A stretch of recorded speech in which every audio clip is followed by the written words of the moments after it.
Yeah. Do you wanna lead with that, or you want me to take the reins? Sorry. I don't know what's going. Sorry, can we start over? Yeah. Your energy is just like shooting. What are we doing? Like, sorry. How do we like tie that in?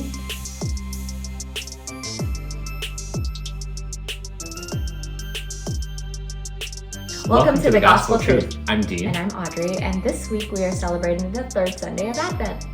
Oh, Yeah, also known as Pink Candle Sunday. Gaudete Sunday. Oh, Gaudete. Yes. What's that mean? Gaudete. It means rejoice, right? In Latin. Yeah. Latin to English. Okay. Means Yeah. rejoice. What are we rejoicing? We are really excited and joyful because Christmas is just around the corner. 2 weeks, I think. 2 weeks. It's 2 weeks away. Okay. And so there's a lot to be excited about, a lot to rejoice. But this week we want to focus on the theme of contrasts. And we see a lot of contrast in this week's readings. You'll see a lot of contrast here too. You're wearing pink. Yeah, pink in honor of today. I'm wearing black. Yeah, very Not. There's contrast. Yeah, very contrasting. But yeah, in this week's readings, that we see a lot of examples of contrast, opposites. Do you want to kind of go through a few of them that stood out? Yeah, I mean, throughout the readings, there's just this theme of contrasting images. First reading: desert and the parched land will exult. The blind will see. Mm-hmm. The ears of the deaf will be clear. You see those same themes showing up again in the psalm. And then in the gospel, that's the one thing that we really wanted to focus on, is this contrasting image of John in the desert. Yeah. Jesus talking about John and is saying, hey, why'd you go out in the desert? Yeah, what are you looking for there? Yeah, it's like, were you expecting to see someone dressed in fine clothing? King. No, you went to see a prophet. And so this desert image is in like sharp contrast to, this royalty or these people dressed in finery. Like the messages that we're getting about the coming of Jesus came from really some random guy in the desert. Yeah. Right? That's what it kind of feels like. Yeah. And so what we want to do this week is we want to reflect on, contrasts in the holiday season that we're kind of seeing as we're really busy, right? We're doing a lot of things.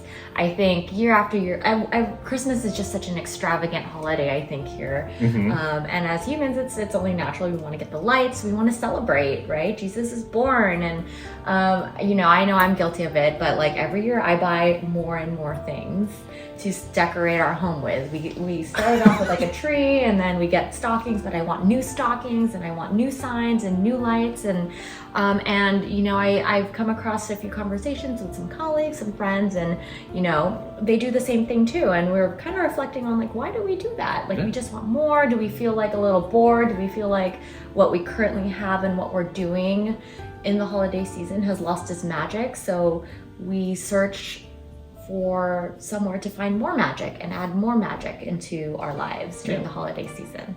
And I think what's so cool about what Jesus' message was, it's like these people actively went to the desert. They went to the desert because they weren't necessarily expecting to be blown away by this ostentatious display of lights and royalty and gold. No, they wanted this message to come from this very austere and very deserted, not desert, very deserted place. Yeah. And I think it's sort of a reminder to us that, if we feel like we've sort of lost the joy or the magic of this season, that maybe that joy is not meant to be found in the gradual accumulation of all of these new decorations, but rather sort of taking stock and going to like this really deserted place and just taking time to take stock of what we have and take stock of the reason for the season. Yeah, and I think we're on the right path when we're feeling something is missing. We search for it, and we search to fill that void, and I think that's great. But I guess the thing we want to reflect on is like, can we shift our focus from where we look to fill the void and to find more magic, right? So instead of shopping for more things, instead of doing a lot of tangible things and throwing money at the problem, let's look for joy in the ordinary things, like what Dean said, right?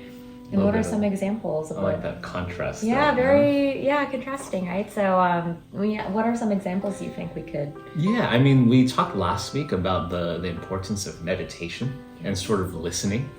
And yeah, it's very easy to get overwhelmed with stimuli this holiday season. And if we sort of take time, dedicate some time to really just meditate and come back to that deserted place. And I'm not using desert in like a negative connotation here. I'm using desert as sort of like this empty place where we sort of allow God to talk to us. Yeah. I mean, if you think about it, that's one of the reasons why Jesus went to the desert for 40 days, right? Yeah. It's like to be able to sort of listen to the message that God was trying to tell him, right? So yeah, being able to meditate is a great example of that contrast. It's a loud season, but then you meditate and you kind of take stock. Very good contrast. Yeah.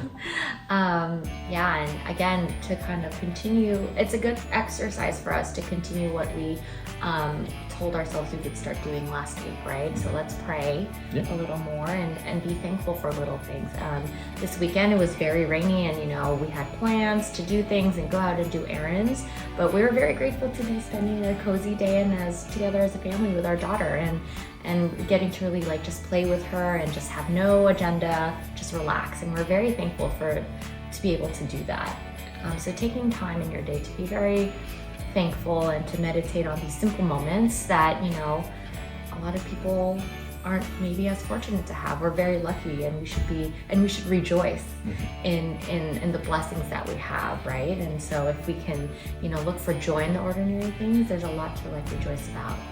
I like that. Way to tie that thing up with a nice little bow. Yeah, so that's what we want to challenge everyone to do this week and in the coming weeks that lead up to Christmas. And so we hope you take time to look for joy in the ordinary things and reflect and meditate more. I like that. Yeah. All right. Yeah, I guess that's it. And I guess we'll see everyone next week for the fourth Sunday of Advent. Oh, that wreath will be all lit up next week. All right, see you. Bye.